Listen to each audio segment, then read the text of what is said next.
ஸ்ரீனு ஒரு ஏழை தோசைக்காரன். அவன் தன்னோட சைக்கிள்ல தோசைய செஞ்சு வியாபாரம் பண்ணுவான். தோசை, மசால் தோசை, ரவா தோசை. ரொம்ப குறைவான ஜனங்க தான் அவரோட குரலை கேட்டுட்டு தோசை வாங்கி சாப்பிட வருவாங்க. ஸ்ரீனுவோட தோசை என்னமோ ருசியா தான் இருக்கு. ஆனா அவர்கிட்ட நிறைய கஸ்டமர்ஸ் ஒன்றும் கிடையாது. அவர் எப்பவுமே நொந்து போய் தான் வீட்டுக்கு போவாரு. என்னங்காச்சு, இன்னைக்கு கூட வியாபாரம் சரியா நடக்கலைங்களா? என்ன ஆச்சுன்னே தெரியல. இப்ப இருக்கிற ஜனங்க முன்ன மாதிரி எல்லாம் தோசை சாப்பிடுறதே இல்ல. அப்பா, இந்த காலத்து ஜனங்களுக்கு பர்கர், பீட்சா இது மாதிரி தான் பிடிச்சிருக்கு. இப்பெல்லாம் யாருக்குமே தோசை பிடிக்கிறது இல்லப்பா. இதே மாதிரி போயிட்டு இருந்தா நம்ம குடும்பத்தை எப்படி நடத்துறது? நிச்சயமா ஏதாவது ஒண்ணு நடக்கும். அப்பா, நீங்க ஏன் வேற ஏதாவது வியாபாரம் பண்ணக்கூடாது? அதாவது பர்கர் இல்ல பீட்சா மாதிரி ஏதாவது. ஆனா இதெல்லாம் எனக்கு பண்ண தெரியாதே கண்ணா. எனக்கு வெறும் தோசை தான் போட தெரியும். முத்துக்கு ரொம்ப கவலையா போயிடுச்சு, எப்படி தன்னோட வியாபாரத்தை பெருக்கிறதுன்னு. நாளுக்கு நாள் அவரோட வியாபாரம் குறைஞ்சிக்கிட்டே போயிடுச்சு. மறுநாள் காலையில சீக்கிரமா ஸ்ரீனு வீட்டை விட்டு புறப்பட்டாரு. அப்புறம் இன்னைக்கு எப்பவும் போற வழியில போகாம வேற வழியில போனாரு. தோசை, மசால் தோசை, ரவா தோசை. இந்த வழியில ஜிம் இருந்தது. ஜிம்முக்கு வெளியில நிறைய பேர் இருந்தாங்க. இங்க இவ்ளோ கூட்டம் இருக்கு. நான் இந்த இடத்துல தான் குரல் கொடுக்கணும். இன்னைக்கு நிச்சயமா எனக்கு நல்ல வியாபாரம் நடக்கும். ஸ்ரீனு ரொம்ப சத்தம் போட்டு குரல் கொடுத்தாரு. தோசை, மசால் தோசை, ரவா தோசை. ஸ்ரீனுவோட குரலை கேட்டுட்டு ஒரு பாடி பில்டர் அவர்கிட்ட வந்தாரு. என்ன போட்டுட்டுங்க? ஒன்னும் வேண்டாம், நாங்க இதெல்லாம் சாப்பிட மாட்டோம். உங்ககிட்ட சிக்கனு, முட்டை தோசை அந்த மாதிரி ஏதாவது இருந்தா போட்டு கொடு, சாப்பிடுறோம். முட்டை தோசையா? ஆமா, அது உங்ககிட்ட இல்லீங்களா? ஒரு வேலை பண்ணுங்க, நாளைக்கு அந்த மாதிரி தோசை பண்ணி கொண்டு வாங்க. சரிங்க சார். ஸ்ரீனு தன்னோட சைக்கிள் அங்கிருந்து எடுத்துட்டு போயிட்டாரு. அன்னைக்கு நாள் முழுக்க ஸ்ரீனு வெவ்வேறு இடங்கள்ல தோசையை வித்தாரு. நிறைய பேர் ரொம்ப விருப்பப்பட்டு அந்த தோசையை சாப்பிட்டாங்க.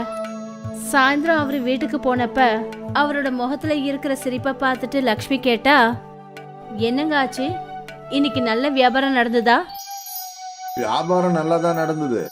ஆனா இன்னைக்கு எனக்கு புது ஐடியா கிடைச்சது. என்னங்க ஐடியா? முட்டை தோசை. முட்டை தோசையா? ஆமா, ஆனா நாம முதல்ல முட்டை தோசையை சாப்பிடுவோம். போ முத்து, கடைக்கு போய் 6 முட்டை வாங்கிட்டு வா. ஸ்ரீனு முத்து கிட்ட பணத்தை கொடுத்தாரு. அப்புறம் கடைக்கு அனுப்பி வச்சாரு. கொஞ்ச நேரத்துக்கு அப்புறம் முத்து முட்டை வாங்கிட்டு வந்தான். அதுக்கப்புறம் ஸ்ரீனு தோசை போடுறதுக்கு ஆரம்பிச்சாரு. அவர் வழக்கம் போல தோசை மாவை தவாவில் ஊத்தினாரு. அதுக்கப்புறம் ஒரு கிளாஸ்ல முட்டைய உடைச்சு அந்த தோசை மேல ஊத்தினாரு. அப்புறம் அதுல மசாலா தூளை போட்டாரு. பார்க்கறதுக்கு நல்லதா இருக்கு, சாப்பிட்டு பாப்போம். ஸ்ரீனுவும் லக்ஷ்மியும் அந்த முட்டை தோசையை சாப்பிட்டாங்க. என்னங்க, இது ரொம்ப நல்லா இருக்குங்க. அப்பா, எனக்கும் கொடுங்க. முத்துவும் தோசையை சாப்பிட்டு பார்த்தான். அவனுக்கும் அந்த முட்டை தோசை ரொம்ப பிடிச்சு போச்சு. அன்னைக்கு மொத்த குடும்பமும் முட்டை தோசையை தான் சாப்பிட்டுச்சுங்க. மறுநாள் காலையில ஸ்ரீனு தன்னோட தோசை போடுற சைக்கிளை எடுத்துக்கிட்டு ஜிம் பக்கம் போனாரு. இந்த தடவை அவரோட சைக்கிள்ல முட்டை ட்ரேவும் இருந்தது. தோசை, முட்டை தோசை, முட்டை மசால் தோசை. முட்டை தோசைன்னு சொன்னதும் அக்கம் பக்கத்துல இருக்கிற சில பேருங்க அவர்கிட்ட வந்தாங்க. கூடவே இந்த பாடி பில்டரும் வந்தாரு. நிஜமாவே முட்டை தோசை கிடைக்குமா? ஆமாங்க சார். அப்ப எனக்கு ஒரு முட்டை தோசை போடு. அப்புறம் ஸ்ரீனு தோசை மேல முட்டையை உடைச்சு ஊத்தினாரு. அப்புறம் அந்த பாடி பில்டருக்கு முட்டை தோசை கொடுத்தாரு. முட்டை தோசையை சாப்பிட்டதுமே அந்த பாடி பில்டர் முகத்துல ஒரு சிரிப்பு வந்தது. வாவ், அற்புதமா இருக்கு நண்பா. நான் இது வரைக்கும் யோசிக்கவே இல்ல, முட்டையும் தோசையும் ஒன்னா சாப்பிடுவோன்னு. போடுங்க. அந்த பாடி பில்டர் முட்டை தோசையை சாப்பிட்டாரு. அதுக்கப்புறம் இன்னும் நிறைய பாடி பில்டர்ஸ் முட்டை தோசைக்கு ஆர்டர் பண்ணாங்க. எனக்கு ஒரு மசாலா முட்டை தோசை. எனக்கு ஒரு முட்டை தோசை. முட்டை தோசை ஆர்டர் கொடுத்தாங்க. ஸ்ரீனு முட்டை தோசை போட்டுக்கிட்டே போனாரு. அப்புறம் கஸ்டமர்ஸ் சாப்பிட்டுக்கிட்டே இருந்தாங்க. ஸ்ரீனு நடுல குரலும் கொடுத்தாரு. அதனால ஜனங்களோட பார்வை அவர் பக்கமா கவர்ந்தது. தோசை, முட்டை தோசை, முட்டை மசால் தோசை. ஒருத்தருக்கு அடுத்து ஒருத்தர் கஸ்டமர்ஸ் வந்துகிட்டே இருந்தாங்க. சில மணி நேரத்திலேயே ஸ்ரீனுவோட எல்லா தோசையும் முடிஞ்சு போச்சு. அப்புறம் இன்னைக்கு அவரோட வருமானமும் நல்லா கிடைச்சது. அவர் சந்தோஷத்தோட வீட்டுக்கு திரும்பி வந்தாரு. லக்ஷ்மி, இன்னைக்கு ரொம்ப நல்லா வியாபாரம் நடந்தது. எல்லா தோசையும் வித்து போச்சு. அடேங்கப்பா. நாளையில இருந்து நீதான் மாவு அரைக்கணும். கஸ்டமர்ஸுங்களுக்கு நம்ம முட்டை தோசை ரொம்ப பிடிச்சி போச்சு. சரிங்க. எல்லாரும் ரொம்ப சந்தோஷமா இருந்தாங்க. மறுநாளும் அதே மாதிரி ஆயிடுச்சு. ஸ்ரீனு குரல் கொடுத்ததுமே ஜனங்க அவர்கிட்ட முட்டை தோசை சாப்பிட வந்தாங்க. ஸ்ரீனோட கை வேலை செஞ்சுக்கிட்டே இருந்தது. இன்னைக்கு வெறும் 2 மணி நேரத்துக்குள்ள ஸ்ரீனோட தோசை எல்லாம் முடிஞ்சு போச்சு. அதுக்கப்புறம் இது தின வேலையா ஆயிடுச்சு. முட்டை தோசை ஃபேமஸ் ஆயிடுச்சு. அப்புறம் ஸ்ரீனு நாள் முழுக்க கடினமா உழைக்க ஆரம்பிச்சாரு. ஸ்ரீனுவுக்கு நல்ல அதிர்ஷ்ட ஓட்டம் இருந்தது. இப்போ அவருடைய குடும்பம் ரொம்ப சந்தோஷமா இருந்தது. ஸ்ரீனு இப்போ மினி டெம்போவும் வாங்கிட்டாரு. இப்போ அவரு சைக்கிளுக்கு பதிலா மினி டெம்போல முட்டை தோசை செஞ்சு விற்க ஆரம்பிச்சாரு. சிட்டி முழுக்க அவர் செய்யற முட்டை தோசையை பத்தி தான் பேச்சு. அவர் டெம்போவை எடுத்துக்கிட்டு எந்த இடத்துக்கு போனாலும் கஸ்டமர்ஸ் கூட்டமா வந்துடுவாங்க. தினமும் சாயந்தரம் ஸ்ரீனு தன்னோட மினி டெம்போவை எடுத்துக்கிட்டு பார்க்கு கிட்ட வந்துருவாரு. பார்க்ல ஏற்கனவே ஜெகனோட தோசை ஸ்டால் இருந்தது. ஆனா ஸ்ரீனு வந்ததுமே எல்லா கஸ்டமர்ஸும் அவர்கிட்ட போயிடுவாங்க. இந்த முட்டை தோசைக்காரன் ஜனத்து மேல என்ன மாயம் பண்ணானோ தெரியல. இந்த ஆள் வந்ததுமே ஜனங்க அவங்கிட்ட ஓடிடுறாங்க. இத நான் கத்துக்கிட்டே தீரணும். அன்னைக்கு ஸ்ரீனுக்கு கவனம் இல்லாத போது ஜெகன் ஸ்ரீனுவோட தோசை மாவுல மிளகா பொடியே கலந்துட்டாரு. இப்ப பாக்குற ஜனங்களுக்கு உன் தோசை எப்படி பிடிக்குதுன்னு. அப்புறம் ஜெகன் தன்னோட கடைக்கு போயிட்டாரு. ஸ்ரீனுக்கு இந்த விஷயம் சுத்தமா தெரியாது. அவர் எப்பவும் போல தோசையை செய்யறதுக்கு ஆரம்பிச்சிட்டாரு. அதுக்கப்புறம் தன்னோட கஸ்டமர் கிட்ட கொடுத்தாரு. வாவ் நண்பா, தினமும் நீ போடுற முட்டை தோசையை விட இது வித்தியாசமா இருக்கு. காரம் அப்புறம் சுவையும் கூட. ஸ்பைசி முட்டை தோசை. அதை கேட்டுட்டு ஸ்ரீனு தன்னோட தோசை மாவை டேஸ்ட் பண்ணாரு. அப்புறம் பக்கத்துல இருந்த மிளகா பொடி பாட்டில அவர் பார்த்தாரு. நிச்சயமா யாரோ இந்த மாவுல மிளகா பொடியை கலந்துருக்காங்க. ஆனா பரவாயில்ல விடு, ஜனங்களுக்கு இந்த ஸ்பைசியான முட்டை தோசை கூட பிடிச்சிருக்கு. இதத்தான் அதிர்ஷ்டம்னு சொல்லுவாங்க. முட்டை தோசை, ஸ்பைசி முட்டை தோசை. அப்புறம் மறுபடியும் ஸ்ரீனுவோட டெம்போக்கு வெளியில கூட்டம் வந்தது. எல்லாருக்கும் புதுசா ஸ்பைசி முட்டை தோசை சாப்பிடணுன்ற ஆசை. ஸ்ரீனு முட்டை தோசை செஞ்சுக்கிட்டே இருந்தாரு. ஜனங்க சாப்பிட்டுக்கிட்டே இருந்தாங்க. எல்லாருக்கும் ஸ்பைசி முட்டை தோசை ரொம்பவே பிடிச்சிருந்தது, ஜெகனை தவிர. நான் இப்படி பண்ணி தொலைச்சனே. நான் இந்த முட்டை தோசை வியாபாரத்தை நாசம் பண்ணலாம்னு நினைச்சேன். ஆனா தெரியாம நான் அவனுக்கு நல்லது செஞ்சுட்டேன். ஐயோ கடவுளே. ஸ்ரீனுவோட ஸ்பைசி முட்டை தோசை விற்கப்பட்டது. இதை பார்த்ததுமே ஜெகனுக்கு ரொம்ப கோபம் வந்துச்சு. ஆனா பாவம், இனிமே அவரால் என்னதான் பண்ண முடியும்? ஜெகன் என்ன நினைச்சாரு? ஸ்ரீனுக்கு கடுதலை செஞ்சு அவருக்கு நல்லது நடக்கணும்னு நினைச்சாரு. ஆனா பாவம், அவரே தனக்கே குழிய தோண்டிக்கிட்டாரு. சோம்நகருங்கிற ஒரு கிராமத்துல ராஜு முட்டை விற்கிற வியாபாரத்தை செஞ்சுக்கிட்டு இருக்கான். குளிர்காலம்ன்றதுனால கஸ்டமர்ஸோட கூட்டம் அதிகமா இருந்தது. அவன் எல்லா வருஷமும் குளிர்காலத்துக்காக ஆவலா எதிர்பார்த்துட்டு இருப்பான். நியூ இயர்க்கான சமயம் வந்தது. ராஜு எல்லாருக்குமே சுட சுட ஆம்லெட் அப்புறம் ஹாஃப் ஃப்ரை செஞ்சு வித்துக்கிட்டு இருந்தான். ஆனா எல்லா வாட்டியும் ராஜுவோட முட்டைகளை சாப்பிட்டு சாப்பிட்டு கஸ்டமர்ஸ் போர் ஆயிட்டாங்க. அவங்களுக்கு ஏதோ புதுசா தேவையா இருந்தது. ஆரம்பத்துல நல்லாவே வித்து போச்சு. ஆனா சில நாட்களுக்கு அப்புறம் வியாபாரம் டவுன் ஆயிடுச்சு. இப்போ ராஜு கிட்ட இருந்து முட்டை வாங்குற ஜனங்க கம்மியாயிட்டாங்க. ஒருவேளை யாராவது வந்தாலும் அவங்க கடனுக்கோ இல்ல ஃப்ரீயாவோ கேட்டுட்டு இருந்தாங்க. ஒரு நாள் ராஜுவும் அவனோட மனைவி ரேஷ்மாவும் இப்படி யோசிச்சாங்க. இன்னைக்கு முட்டை கடையை திறக்க வேண்டான்னு நினைக்கிறேன். நீ இன்னைக்கு ஒண்ணுமே பண்ணாத, நாளைக்கு ஸ்டார்ட் பண்ணலாம். நீங்க ஒரு வேளை போகலன்னா நம்ம கிட்ட இருக்கிற அந்த கொஞ்சம் கஸ்டமர்ஸ் கூட விலகி போயிடுவாங்களே. நான் என்ன சொல்றேன்னா, நீங்க சைக்கிள்ல போய் வேற கிராமத்துல முட்டைய வித்துட்டு வாங்க. சுட சுட முட்டைகளை சைக்கிள்ல வச்சு வித்தா கஸ்டமர்ஸ் வாங்கலாம் இல்லங்க. நீ சரியாதான் சொல்றப்பா. நீ முட்டைய வேக வச்சு வை, நான் சைக்கிள்ல போய் வித்துட்டு வரேன். ராஜு சைக்கிள்ல முட்டைகளை விற்கிறதுக்காக வீட்ல இருந்து கிளம்பினான். அவன் கொஞ்சம் வித்ததுக்கு அப்புறம் வீட்டுக்கு திரும்ப போயிட்டு இருக்கும்போது அவனுக்கு ஒரு யோசனை வந்தது. ஊரு ஊரா போய் இப்படியே சைக்கிள்ல முட்டைகளை விற்கலான்ட்டு யோசிச்சான். கொஞ்ச நேரத்துக்கு அப்புறம் 2 பேரு அவன் கிட்ட இருந்து முட்டைய வாங்க வந்துட்டு இருந்தாங்க. அண்ணே அண்ணே அண்ணே முட்டையண்ணே அண்ணே இங்கே பாருங்க. சொல்லுங்க, என்ன வேணும்? வேக வச்ச முட்டை இருக்கு, ஆம்லெட் இருக்கு, முட்டை கறி கூட இருக்கு. என்ன வேணும்? எங்களுக்கு ஒன்றுமே வேணாம். இன்னொரு வாட்டி நீங்கள் இங்கே வரவே கூடாது. இங்கே ரொம்ப வருஷமா எங்களுடைய முட்டை கடை இருக்கு. நீ வராத. நீ இங்க வந்து எங்க பிசினஸ் நீ வீணாக்காத. அண்ணே, எனக்கும் கடை இருக்கு, ஆனா வியாபாரம் இல்லை. அதனால தான் நான் யோசிச்சேன் ஊருக்கு போய் முட்டையை விற்கலாம்னு. எங்களுக்கு புரியுது. இங்கிருந்து போயிரு, இங்க மறுபடியும் வராத. ராஜு ரொம்பவே நொந்து போய் வீட்டுக்கு போனான். அப்புறம் நடந்ததை எல்லாத்தையும் ரேஷ்மா கிட்ட சொன்னான்.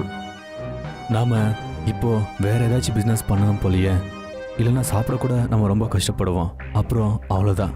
நாம இதை தவிர்த்து வேற என்ன பண்ண முடியும்? ரொம்ப வருஷமா நாம முட்டை வியாபாரத்தை தான் செஞ்சுட்டு இருக்கோம். இப்போ இதையும் விட்டுட்டா நமக்குன்னு எதுவுமே மிஞ்சாதுங்க. ராஜு ரொம்பவே சோகமா தூங்க போயிட்டான். இந்த பிரச்சனையை தீர்க்க வேற ஏதாவது பண்ணணும்ட்டு யோசிச்சான். எங்க போன? நான் கூப்பிடுறது கேக்குதா? ஆ, வரேங்க. சொல்லுங்களேன், என்னாச்சு? நாம ஒருவேளை முட்டையோட ரேட்டை கம்மி பண்ணா அப்போ கண்டிப்பா நம்ம முட்டையை தான் எல்லாருமே வாங்குவாங்க. ஏற்கனவே நம்ம முட்டைங்களோட விலை கம்மியாக தான் இருக்கு. இப்போ இன்னும் கம்மி பண்ணிட்டா நமக்கு எந்த லாபமும் இருக்காதே. அதோடவே நாம பட்ட கஷ்டம் எல்லாம் வீணா போயிடும். ராஜுவும் ரேஷ்மாவும் அவங்களோட முட்டை வியாபாரத்தை எப்படி எல்லாம் மேம்படுத்தணும்ட்டு எல்லா விதமாவும் யோசிச்சு பார்த்துட்டாங்க. ஆனா எந்த பிரயோஜனமும் இல்லாம போயிடுச்சு. என்கிட்ட ஒரு ஐடியா இருக்கு. என்னோட பிறந்த ஊர்ல தங்க முட்டைகள் நிறைய வித்து போகும். நான் சின்னதா இருக்கும்போது அங்க தங்க முட்டைகளை காயினா மாத்தி அதை வித்துட்டு இருப்பாங்க. அதோடவே அது ரொம்பவே அழகாவும் ருசியாவும் இருக்கும். நிஜமாவா? நீ சொல்றது உண்மையா? ஒருவேளை அப்படி ஆச்சுன்னா மறுபடியும் நம்ம கடையில நல்ல வியாபாரம் நடக்கும். ரேஷ்மா சொன்னதை கேட்டு ராஜு ரேஷ்மாவோட பிறந்த வீட்டுக்கு போக முடிவு பண்ணிட்டான். ராஜு தன்னோட மாமியார் வீட்ல தங்க முட்டை காயினை எப்படி தயார் செய்யறதுன்னு கத்துக்க ஆரம்பிச்சிட்டான். சில நாட்கள் தன்னோட மாமியார் வீட்லயே இருந்து அவன் கோல்டன் எக் காயினோட ரெசிபியை கத்துக்கிட்டான். அந்த முட்டை அவிச்சதுக்கு அப்புறம் பாக்கிறதுக்கு தங்க நாணயம் போலவே இருந்தது. ராஜு அந்த ரெசிபியை நல்லா கத்துக்கிட்டான். அவன் தன்னோட ஊரான சோம் நகருக்கு திரும்ப வந்ததுமே ராஜு திரும்ப கடைய திறந்துட்டான்.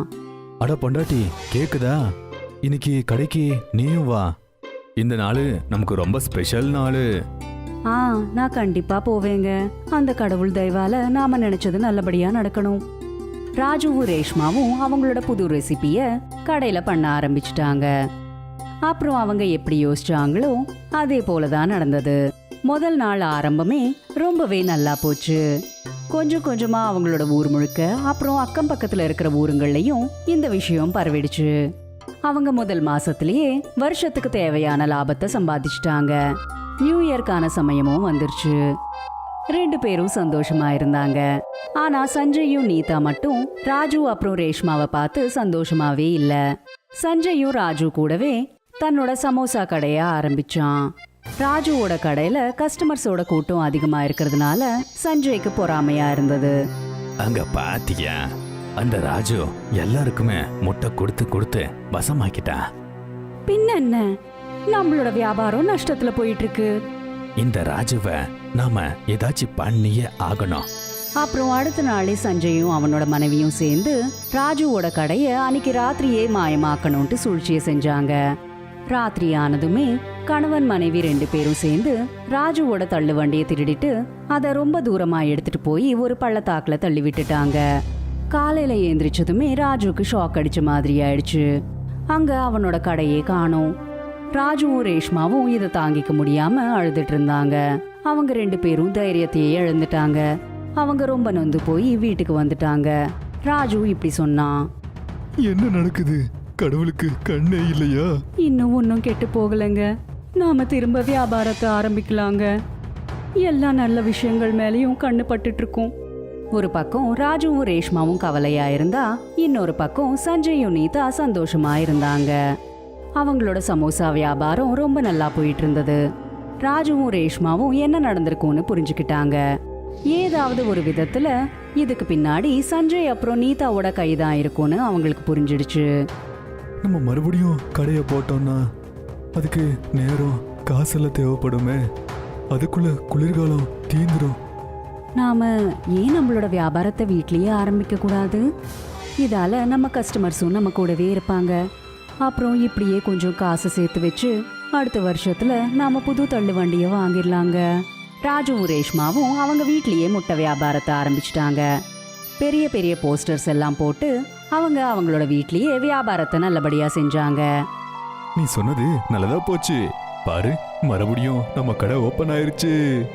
ராஜு அப்புறம் ரேஷ்மாவோட இந்த வீட்டு வியாபாரத்தை பார்த்து சஞ்சய்க்கும் நீதாக்கும் பொறாமையால வயிறெறிஞ்சுக்கிட்டு இருந்தது. அதோடவே அவங்களோட சமோசா விற்பனையும் நின்னுடுச்சு. கொஞ்சம் கொஞ்சமா அவங்களோட கஸ்டமர்ஸும் ராஜுவோட முட்டைகளை சாப்பிட ஆரம்பிச்சிட்டாங்க. அப்புறம் ராஜுவும் ரேஷ்மாவும் அவங்களோட தள்ளுவண்டி வியாபாரத்தை திரும்ப ஆரம்பிச்சிட்டாங்க. பார்த்துக்கிட்டு இருக்கும் போதே அவங்களோட கோல்டன் காயின் எக் மறுபடியும் ஊர் முழுக்க சூப்பர் ஹிட் ஆயிடுச்சு. இந்த கதை ஒரு உழைப்பாளியோட கதை. ஜெகன் சேட்லால் சந்தோட நிலத்துல வேலை செஞ்சாரு. சேட்லால் சந்தோட நிலம் அந்த கிராமத்திலேயே பெரிய நிலமா இருந்தது. அந்த இடத்துல நிறைய விவசாயிகள் வேலை செஞ்சாங்க. அவங்க வேலை செஞ்சதுக்கான கூலிய தினமும் சாயந்தரம் சேட்லால் சந்த் தான் கொடுப்பாரு. அதே சமயம் சேட்லால் சந்த் ரொம்பவும் நல்லவரு. ஆனா விவசாயிகளை பாத்துக்கிறதுக்காக ஒரு ஆளை வேலைக்கு சேர்த்தாரு. கமலா, ரொம்ப நேரமா நானும் பாத்துக்கிட்டே இருக்கிறேன். அப்படியே உட்கார்ந்துட்டு இருந்தீங்கன்னா உனக்கு கூலி பணம் கிடைக்காது. அட என்னங்க நீங்க, எனக்கு கொஞ்சம் உடம்பு சரியில்லை. அதெல்லாம் எனக்கு தெரியாது. வேலை செய்ய வந்தா வேலை செய்யணும். அந்த வேலைக்காரன் எல்லாரையும் ரொம்பவே மிரட்ட ஆரம்பிச்சான்.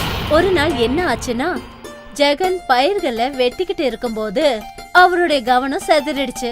அதனால அவருடைய விரல்ல வெட்டுப்பட்டுடுச்சு. சில ஆட்கள் அவரை நோக்கி ஓடுனாங்க.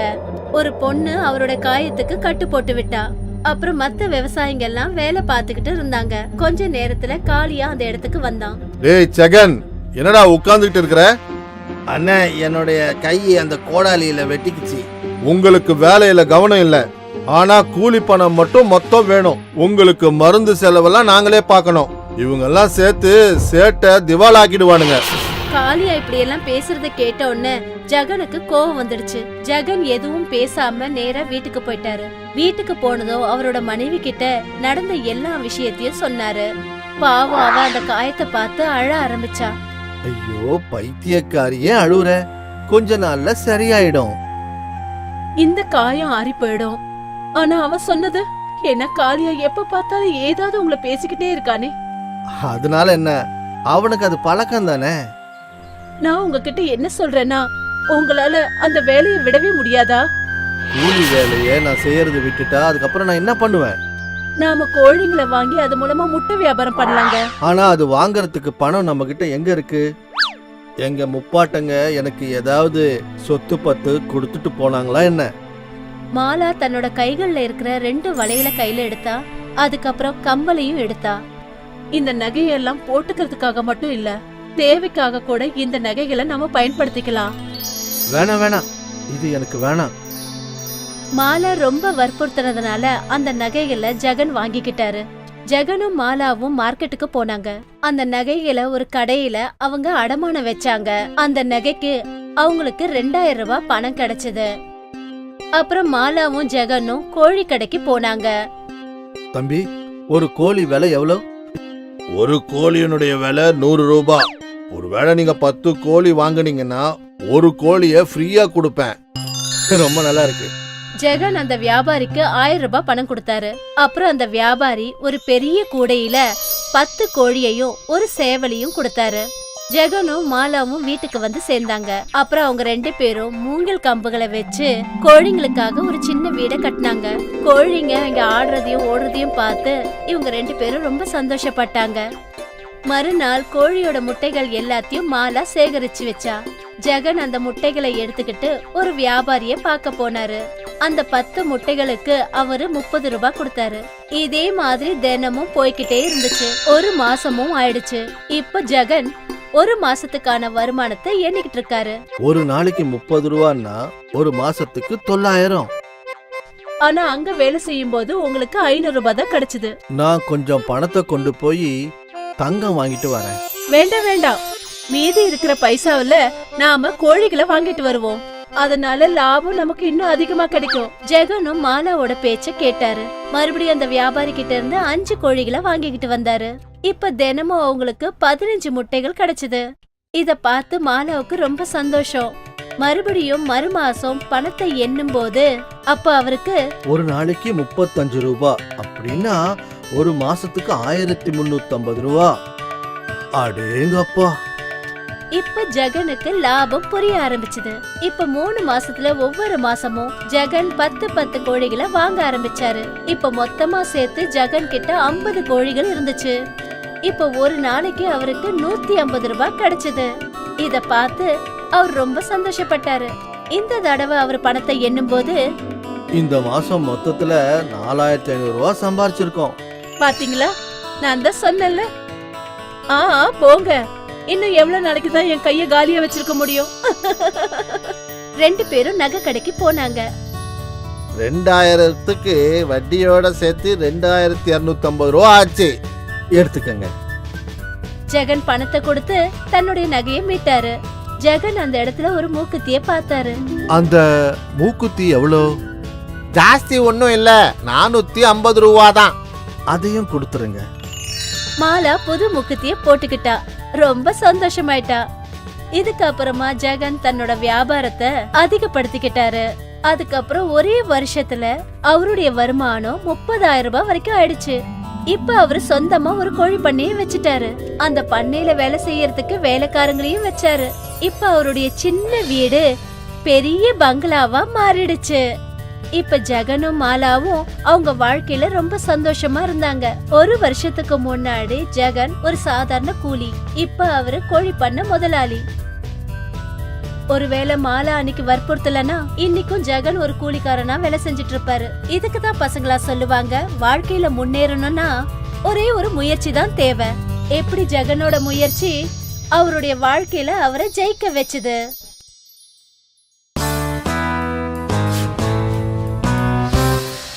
காய்கறி வாங்கலையோ, பசுமையா இருக்கிற காய்கறி வாங்கலையோ, சிகப்பான தக்காளி, தோட்டத்துல விளைஞ்ச காய்கறிய வாங்கிக்கலையோ. மீரா தன்னுடைய காய்கறிகளை எல்லா இடத்துலயும் சுத்தி சுத்தி வித்துட்டு இருந்தா. தினமும் கிராமத்தை சுத்தும் போது அவ எப்பவுமே ஒரு பசுமையான காய்கறி தோட்டத்தை பாப்பா. பல வருஷமாவே நான் இந்த தோட்டத்தை பார்த்துக்கிட்டே தான் இருக்கேன். மீரா அந்த தோட்டத்தை வாங்கணும்னு ஆசைப்பட்டா. அந்த இடத்துல அவளே காய்கறிகளை விளைய வைக்கணும்னு ஆசைப்பட்டான். ஆனா மீராவுடைய சூழ்நிலை அவளுக்கு துணையாவே இல்ல. மீராக்கு ஒரு சின்ன மகன் இருந்தான். அவனை நல்லா பாத்துக்கிற பொறுப்பு மீரா மேலதான் இருந்துச்சு.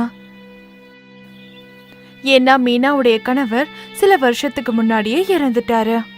ஒரு நாள் என்ன ஆச்சுன்னா, காய்கறி வாங்கலையோ, பசுமையா இருக்கிற காய்கறிய வாங்கலையோ, சிகப்பு தக்காளி, தோட்டத்துல விளைஞ்ச காய்கறிய வாங்கலையோ.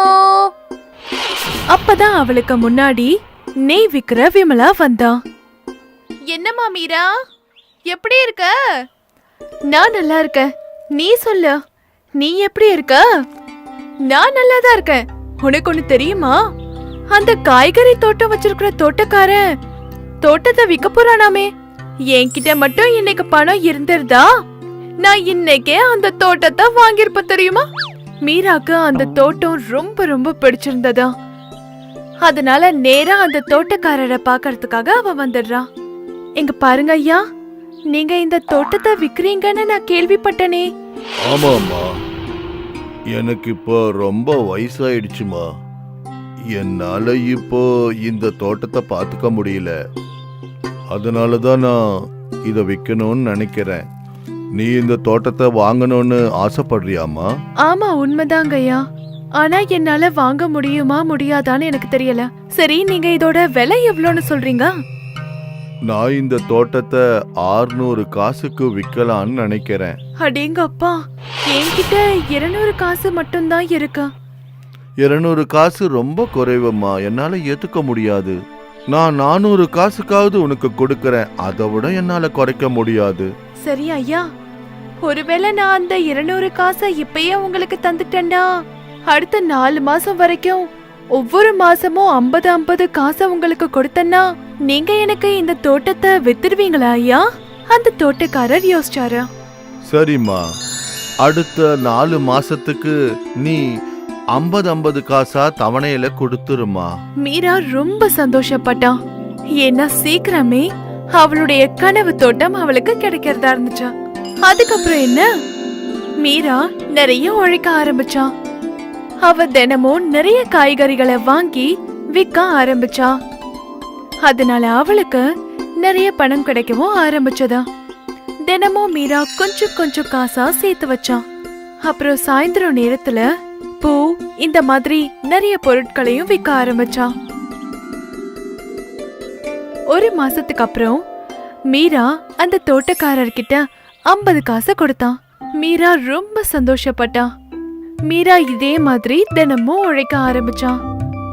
அவ காலையில காய்கறிகளையும் சாயந்தரம் பலகாரத்தையும் வித்தான்.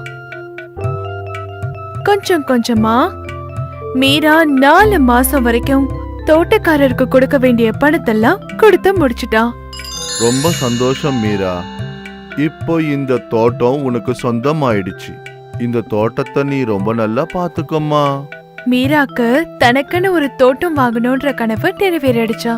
இப்ப மீரா அவளுடைய சொந்த தோட்டத்துல காய்கறிகளை விளைக்க ஆரம்பிச்சான். மத்த காய்கறி விக்கிறவங்க எல்லாம் இவகிட்ட இருந்து காய்கறிய வாங்க ஆரம்பிச்சாங்க.